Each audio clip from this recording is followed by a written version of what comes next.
పిడుగుల నుండి రక్షణ.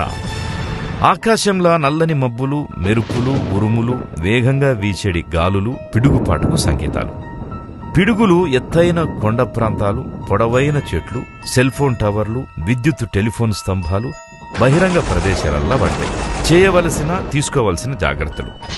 వాతావరణ సమాచారం తెలుసుకుని భవనాలు, ఆఫీసులు, షాపింగ్ సెంటర్లు మొదలైన సురక్షిత ప్రదేశాలకు పోవాలి. కరెంటును బంద్ చేయాలి. లోహపు వస్తువులు, వ్యవసాయ పంపు సెట్లకు దూరంగా ఉండాలి. బహిరంగ ప్రదేశాలలో ఉంటే మోకాల మధ్య తల నుంచి 2 చేతులతోనే చెవులు మూసుకోవాలి. గుర్తుంచుకోండి, ఆరుబయట ప్రదేశాలల్లా తిరగకూడదు. ఆశ్రయం కోసం చెట్ల కిందకు పోకూడదు. లోహపు పైపుల నుంచొచ్చే నీళ్లు తాగొద్దు. సెల్ ఫోన్ వాడొద్దు. ఎవరైనా పిడుగుపాటుకు గురైతే బాధితునికి వెంటనే ప్రథమ చికిత్స అందించి దవాఖానకు తీసుకుపోవాలి. జాగ్రత్తగా ఉందాం.